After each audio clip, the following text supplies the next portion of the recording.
আসসালামু আলাইকুম সবাইকে। জোর করে ভালোবাসা গল্পের 22 নাম্বার পার্ট। তো বেশি কথা না বলে চলুন গল্প শুরু করা যাক। রজনী বলল, আপনি আমার এত কাছে আছেন তবু এত পরাণ পড়ছে কেন বলুন তো? প্রান্তিক বলল, এই যে রাগ করে কথা না বলেছিলে এই জন্য। প্রিয় মানুষের থেকে যতটা দূরে থাকবা তার থেকে দ্বিগুণ কাছে আসার টান বাড়ে, বুঝলেন? এই জন্য মাঝে মাঝে দূরত্বের প্রয়োজন আছে। কথাটা বলতে প্রান্তিকের কাশি শুরু হলো, কাশতে কাশতে বুক চেপে ধরলো। বুক কেমন যেন ভেঙে চুরমার হয়ে যাচ্ছে প্রান্তিকের, বুকে তীব্র ব্যথা হচ্ছে। বুক চেপে ধরে বসে পড়লো। প্রান্তিককে এভাবে অসুস্থ হতে দেখে রজনী ভয় পেয়ে গেল, খুব অস্থির হয়ে উঠলো। অস্থির কণ্ঠে বারবার জিজ্ঞেস করছে, কি হয়েছে আপনার? কোথায় কষ্ট হচ্ছে? বুকে কষ্ট হচ্ছে? পানি দেব? প্রান্তিক হাত ইশারা দিয়ে বুঝালো, না পানি দিতে হবে না। রজনী কাঁদো কাঁদো কণ্ঠে বলল, তাহলে আমি কি করব এখন? কি করলে ভালো লাগবে আপনার? আপনার কি খুব কষ্ট হচ্ছে? প্রান্তিক কোন রকম উচ্চারণ করলো ইনহেলার। রজনী দ্রুত ইনহেলার নিয়ে এলো। প্রান্তিক ইনহেলার মুখে দিয়ে কিছুক্ষণ পর স্বাভাবিক হলো। রজনী প্রান্তিককে আচমকা জড়িয়ে ধরে কেঁদে দিয়ে বলল, আমি খুব ভয় পেয়ে গিয়েছিলাম, হঠাৎ কি হলো আপনার? প্রান্তিক মৃদু হেসে বলল, তুমি আমার মেডিসিন, যে পাশে থাকলে সব সমস্যা ঠিক হয়ে যায় আমার। রজনী বলল, আপনি এখনই ডাক্তারের কাছে চলুন। প্রান্তিক বলল, শান্ত হও, ডাক্তার আগে দেখিয়েছে অনেকবার, ডাক্তার দেখাতে ভালো লাগে না। রজনী বলল, কেন? প্রান্তিক বলল, কারণ ওরা সিগারেট খেতে নিষেধ করে, যা আমার পক্ষে সম্ভব নয়। রজনী বলল, কেন সম্ভব নয়? যা আপনার ক্ষতি করে তা কেন সম্ভব নয়? প্রান্তিক বলল, বিকজ সিগারেট আমার প্রিয়, তাই ছাড়তে পারবো না। রজনী বলল, সিগারেট কি আমার চেয়েও বেশি প্রিয় আপনার? প্রান্তিক বলল, তুমি আমার প্রাণের চেয়ে প্রিয়, তোমার চেয়ে প্রিয় অন্য কিছু কিভাবে হবে? রজনী বলল, তাহলে বলুন আর সিগারেট খাবেন না? প্রান্তিক বলল, কথা দিতে পারবো না, কারণ একেবারে ছাড়তে পারবো না। এর মাঝে প্রান্তিকের ফোন বেজে উঠলো। প্রান্তিক পকেট থেকে ফোন বের করে দেখলো অন্তর নাম্বার। ফোন রিসিভ করে কানে দিতে অন্ত বলল, ভাইয়া আমরা রেডি, আপনারা কোথায়? প্রান্তিক বলল, আসছি 5 মিনিট। প্রান্তিক ফোন কেটে রজনীকে বলল, ওরা রেডি, চলো বের হই। রজনী বলল, আপনি রেডি হবেন না? প্রান্তিক বলল, আমি তো রেডি। রজনী বলল, এই 3 কোয়ার্টার পরে যাবেন? প্রান্তিক বলল, হ্যাঁ, আমি তো এর আগে যতবার গিয়েছি 3 কোয়ার্টার পরে গিয়েছি। রজনী আর প্রান্তিক ব্যাগ গুছিয়ে রুম থেকে বের হলো। গেটের সামনে যেতেই পাগড়ি পরা একজন মধ্যবয়সী লোক হাতে খাবারের প্লেট নিয়ে এগিয়ে এলো। প্রান্তিককে বলল, খাবার খেতে চাইছে না ও। প্রান্তিক বলল, না খেলে মানুষ মরে না, যাও। লোকটা চলে যেতে রজনী প্রান্তিককে বলল, উনি কে আর কে খাবার খেতে চাইছে না? প্রান্তিক বলল, তুমি ওসব বুঝবে না। গাড়িতে হেলান দিয়ে দাঁড়িয়ে আছে প্রিয়তা, পাশে অন্তও দাঁড়িয়ে আছে। প্রান্তিক আর রজনীর জন্য অপেক্ষা করছে ওরা দুজন। প্রিয়তার মন খারাপ বলে ওরা প্ল্যান করে কুয়াকাটা যাচ্ছে 4 জন।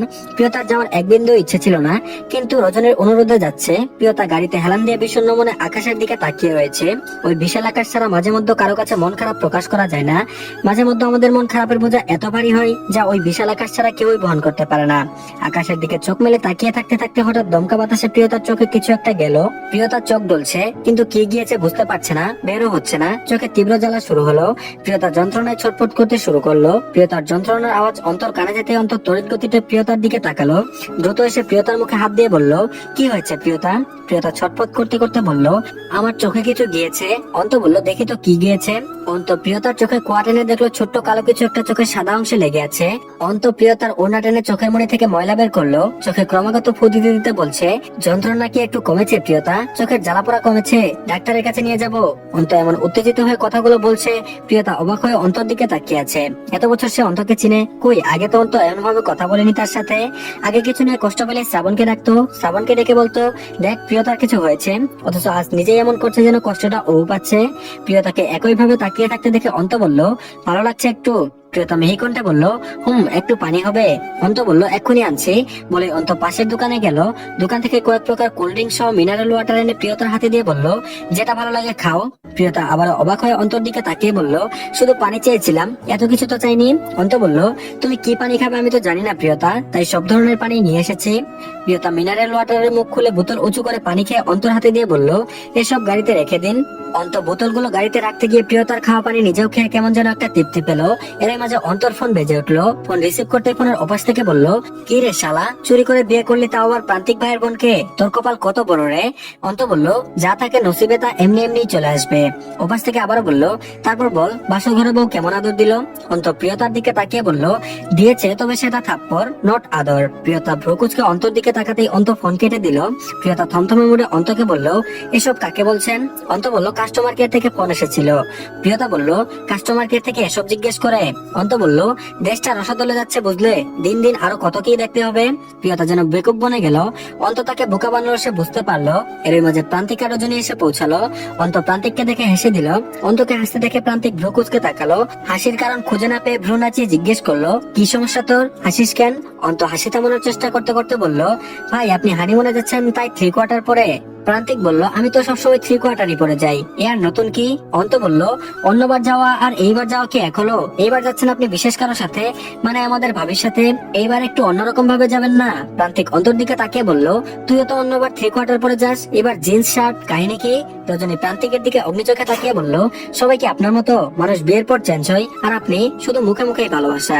প্রান্তিক রজনীর কথা শুনে কপালের চামড়া টান টান করে তাকালো। প্রিয়তার জন্য কিছু বলল না, শুধু বলল, কুয়াকাটা গিয়ে উত্তর দিচ্ছি তোমাকে।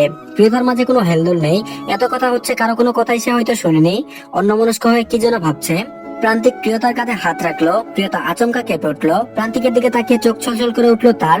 চোখের পানি পড়ার আগে প্রান্তিক প্রিয়তাকে নিজের বুকের সাথে মিশিয়ে বলল, সব ঠিক হয়ে যাবে, আমি আছি না? তোর না বিশ্ব ভ্রমণের খুব ইচ্ছা ছিল, আমি তোকে বিদেশের কয়েকটি দেশে ভ্রমণে পাঠাবো। প্রিয়তা মলিন মুখে বলল, পৃথিবী আমার চেনা হয়ে গিয়েছে ভাইয়া, আর কিছু দেখতে চাই না, চিনতেও চাই না। প্রান্তিক বলল, চেনার এখনো অনেক বাকি, জীবনে ধাক্কা আসা খুব জরুরি, এতে মানুষ শক্ত হয়, ঘুরে দাঁড়াতে পারে। ধাক্কা না আসলে জীবন সম্পর্কে অনেক কিছু ধারণা হয় না। মনে রাখবি, কষ্টের সাথে আছে স্বস্তি, দুঃখ চিরস্থায়ী নয়, যত বেশি দুঃখ তত বেশি সুখ সামনে। আধার কেটে গিয়ে কিন্তু ভোরের আলো ফোটে, শুধু একটু ধৈর্য ধরতে হবে। ধৈর্য অনেক কঠিন জিনিস, কিন্তু ফলাফল মধুর। প্রিয়তা ভাইয়ের কথা মন দিয়ে শুনলো, কিন্তু কোনো প্রত্যুত্তর করলো না। আসলে যার ভালোবাসা মরে যায় সেই জানে কষ্ট কতটা ভয়াবহ। ওই মুহূর্তে পৃথিবীর কোনো সান্ত্বনাই মানুষকে সুখ দিতে পারে না। প্রান্তিক ড্রাইভ করছে, রজনী পাশে বসে আছে, পেছনের সিটে অন্ত আর প্রিয়তা বসে আছে। শাসা গতিতে গাড়ি চলছে, গাড়ির জানালা খোলা, বাতাসে রজনীর চুল উঠছে, প্রান্তিকের চোখে মুখে আছড়ে পড়ছে সেই চুল।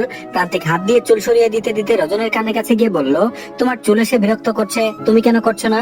রজনী প্রান্তিকের মুখে হাত দিয়ে বলল, আস্তে, পেছনে ওরা আছে। প্রান্তিক পেছনে তাকিয়ে দেখলো প্রিয়তা অন্তর কাঁধে মাথা রেখে নিরিবিলি ঘুমাচ্ছে, মুখটা একদম ফ্যাকাশে আর মলিন দেখাচ্ছে। প্রান্তিক সামনের দিকে তাকালো, গাড়ি চালানো রেখে বারবার রজনীর দিকে তাকাচ্ছে। রজনী প্রান্তিককে বারবার চোখ রাঙিয়ে বলছে, কতকাল দেখেন না আমাকে, মন দিয়ে গাড়ি চালান, রাস্তাঘাটে এত অমনোযোগী ভাবে গাড়ি চালানো ঠিক না। প্রান্তিক বলল, কি হবে, অ্যাক্সিডেন্ট? আমি সেই 1 যুগ ধরে গাড়ি চালাই, কিচ্ছু হবে না। বলতে বলতে গাড়িটা একটা ট্রাকের সাথে ধাক্কা খেলো, পেছন থেকে প্রিয়তা আর অন্তর চিৎকার শোনা গেল। প্রান্তিক গাড়ি কন্ট্রোল করার চেষ্টা করলো ঠিকই, অ্যাক্সিডেন্টের হাত থেকে রক্ষা পেল না। ট্রাকের সাথে ধাক্কা লেগে খানিকটা দূরে গিয়ে পড়লো, গাড়ির সমস্ত গ্লাস ভেঙে গোলমাল হয়ে যায়। গাড়ির ভেতর থেকে একবার সবার চিৎকার শোনা যায়। প্রান্তিক পেছনে তাকিয়ে দেখে তাদের প্রিয়তা রক্তাক্ত অবস্থায় অচেতন হয়ে পড়ে আছে গাড়ির সিটের সাথে, মুখে একটা কাঁচও ঢুকে গিয়েছে। অন্তর খুব একটা আঘাত লাগেনি, তবে চোখ মুখ রক্তাক্ত। রজনীরও কপাল কেটে রক্ত বেরোচ্ছে, প্রান্তিকের নিজেরও কপাল কেটে গিয়েছে। অন্ত ব্যথায় কাতর, তবুও প্রিয়তাকে জড়িয়ে ধরে হাউমাউ করে কাঁদছে আর বলছে, ভাই অ্যাম্বুলেন্স, অ্যাম্বুলেন্স ডাকেন, ওকে বাঁচাতে হবে, ওর অবস্থা ভালো না। প্রান্তিক তাকিয়ে দেখে একমাত্র বোন জীবিত নাকি মৃত বোঝা যাচ্ছে না, নিঃশ্বাসী বইছে কিনা সেটাও বোঝা যাচ্ছে না। পাশেই তার স্ত্রী রজনী জ্ঞান হারিয়ে পড়ে আছে, কপাল দিয়ে একভাবে রক্ত পড়ছে। প্রান্তিক একবার বোন একবার রজনী দুজনের দিকে তাকাচ্ছে, কি করবে বুঝতে পারছে না। একবার প্রিয়তার দিকে তাকিয়ে বলছে, তোর কিছু হবে না বোন, আর একবার রজনীর দিকে তাকিয়ে বলছে, আমি তোমাকে কিছু হতে দিব না। দিশেহারা হয়ে পড়েছে প্রান্তিক। রজনী সিট থেকে গড়িয়ে পড়ে যাচ্ছে দেখে প্রান্তিক রজনীকে বুকের সাথে জড়িয়ে ধরে বলল, রজনীগন্ধা তুমি ঠিক আছো? আমার জন্য যদি তোমার কিছু হয় আমি শেষ করে দেবো নিজেকে। প্রান্তিক খুব বেশি উত্তেজিত হয়ে কথাগুলো বলছে। অন্ত তাকিয়ে দেখে প্রান্তিকের অবস্থাও খুব একটা ভালো নয়। অন্ত কাকে রেখে কাকে দেখবে কিছুই বুঝতে পারছে না। রজনীকে বুকে নিয়ে প্রান্তিকের সেন্স হারিয়ে যায়। আশেপাশের লোকজন ভরে গিয়েছে, সবাই গাড়ির দরজা খুলে ওদের 4 জনকে বের করলো। 4 জনই আহত, সবার মাঝে প্রিয়তার অবস্থা বেশি খারাপ। প্রিয়তার মেহেদিরাঙ্গা হাতে লেখা আছে শ্রাবণের বউ। মানুষ বলা বলি করছে মনে হয় নতুন বউ, এর বরের নাম দেখে মনে হয় শ্রাবণ। দেখো ছেলেটা বউটারে কতটা ভালোবাসে, নিজেও আঘাত পাইছে কিন্তু বউটারে জড়াই ধরে রাখছে। দেখতে দেখতে অ্যাম্বুলেন্সও চলে এলো, ইমার্জেন্সি ওয়ার্ডে ওদের ট্রিটমেন্ট করে প্রিয়তাকে আইসিইউতে ভর্তি করানো হলো। ওদের মাঝে শুধু অন্তর জ্ঞান আছে। প্রিয়তাকে আইসিইউতে ভর্তি করলে অন্ত আইসিইউ রুমের সামনে বসে বসে কাঁদছে আর বলছে, আল্লাহর কাছে এই প্রথমবার কিছু চাইছি আমি, সে হলো তোমার আয়ু। প্রয়োজনে আমার আয়ু নিয়ে নিক, তবুও তোমায় সুস্থ করে দিক। হসপিটালের মানুষ খুব অবাক হয়ে তাকিয়ে আছে, কেউ কোনো সান্ত্বনা দিচ্ছে না। কিছু সময় মানুষকে সান্ত্বনা দেওয়া যায় না। অন্তর হাহাকার আর কান্না দেখে অন্তকে ঘিরে চারিদিকে থাকা মানুষজনের চোখে পানি পড়ছে। অপর পাশে রজনীর স্যালাইন চলছে, প্রান্তিকও সেন্সলেস হয়ে আছে, প্রান্তিকেরও স্যালাইন চলছে। ওদের ঘিরে মানুষজন দাঁড়িয়ে আছে, সবাই ওদের সুস্থ হওয়ার জন্য প্রার্থনা করছে। রজনীর মুখের দিকে তাকিয়ে সবাই বলছে, এত সুন্দর মেয়ে আগে দেখেনি, গোলাপের মতো দেখতে। প্রান্তিক আর রজনী পাশাপাশি বেড়ে আছে। ঘন্টাখানিক পরে রজনীর জ্ঞান ফিরলো, জ্ঞান ফিরতে তাকিয়ে দেখলো সে হসপিটালে। সাথে সাথে মনে পড়লো পথের অ্যাক্সিডেন্টের কথা, সে হসপিটালে, বাকিরা কোথায়? আশেপাশে তাকালো, ডান দিকে তাকাতে বুকের মাঝে বাড়ি মেরে উঠলো। তার প্রাণ প্রাণপ্রিয় মানুষটার মাথায় ব্যান্ডেজ, যা রক্তে ভেজা, চোখ বুজে পড়ে আছে। রজনী ওঠার চেষ্টা করলো কিন্তু মাথার ব্যথায় উঠতে পারলো না। রজনীর জ্ঞান ফিরতে সাইড থেকে কেউ একজন অন্তকে ডেকে বলল, আপনাদের লোকের জ্ঞান ফিরেছে। অন্ত রজনীকে দেখে বলল, ভাবি আপনার জ্ঞান ফিরেছে? রজনী কান্না ভেজা কণ্ঠে বলল, তোমার ভাই ওভাবে শুয়ে আছে কেন? ওর কি হয়েছে? অন্ত বলল, শান্ত হন ভাবি, ভাই সুস্থ হয়ে যাবে। রজনী বলল, প্রিয়তা কোথায়? অন্ত বলল, আইসিইউতে ভাবি। রজনী বলল, আইসিইউতে কেন? ওর কি হয়েছে? অন্ত বলল, ওর অবস্থা ভালো না ভাবি। রজনী বলল, সব খারাপ কেন ওর সাথেই হচ্ছে অন্ত? অন্ত বলল, ভালো মানুষের সাথে খারাপই হয় ভাবি। রজনী বলল, তোমার ভাইয়ার কি হয়েছে? ওকে উঠতে বলো প্লিজ। অন্ত বলল, ভাইয়া উঠবে ভাবি, চিন্তা করবেন না। রজনী বলল, আমাকে ওর একটু কাছে নিয়ে যাও, আমি ওকে ছুঁয়ে দেখতে চাই প্লিজ প্লিজ অন্ত। অন্ত বলল, ভাবি আপনি নিজে অসুস্থ। এর মাঝে নার্স এসে বলল, প্লিজ আপনি অসুস্থ, কথা বলবেন না, এটা আপনার ক্ষতি হবে। উনি ভালো আছেন, ঘুমের মেডিসিন দেওয়া হয়েছে, ঘুমোচ্ছে। নার্স রজনীকে একটা মেডিসিন দিল, মেডিসিন খেয়ে রজনী ঘুমিয়ে গেল। রাত 2টা বাজে। হসপিটালে উপস্থিত হলো মাহবুব, আঞ্জুমান সহ অন্তর মা বাবা। আঞ্জুমান আর মাহবুবের পরিবারের সবার এই ক্রিটিক্যাল কন্ডিশনে আঞ্জুমান আর মাহবুব ভীষণ ভেঙে পড়েছে, বিশেষ করে প্রিয়তার জন্য। প্রিয়তার সাথে কেন সব খারাপ হচ্ছে। আঞ্জুমান আর মাহবুব দুজনেই কান্নাকাটি করছে। অন্তর মা বাবা তাদের বুঝিয়ে যাচ্ছে। শেষ রাতের দিকে প্রান্তের জ্ঞান ফিরলো। জ্ঞান ফিরতে এসে রজনীর নাম ধরে ডাকলো। রজনী ঘুমিয়ে আছে। আঞ্জুমান ছেলের জ্ঞান ফিরতে দেখে মুখে কাপড় গুজে কাঁদছে।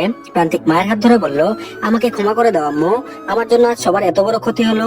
আঞ্জুমান বলল, যদি তোমার কিছু হতো আমি কি নিয়ে বাঁচতাম? প্রান্তিক বলল, প্রিয়তা কই আম্মু? আঞ্জুমান বলল, আইসিইউতে। প্রান্তিক কোনো কথা বলতে পারলো না, কষ্টে বুক ভেঙে চুরমার হয়ে যাচ্ছে। পাশের সিটে রজনী শুয়ে আছে। প্রান্তিক খুব কষ্টে রজনীর দিকে হাত বাড়ালো, রজনীর কপালে হাত রাখলো। আঞ্জুমান রজনীর গায়ে হাত রেখে বলল, মা রজনী। আঞ্জুমানের ডাকে রজনীর চোখ মিলে তাকালো।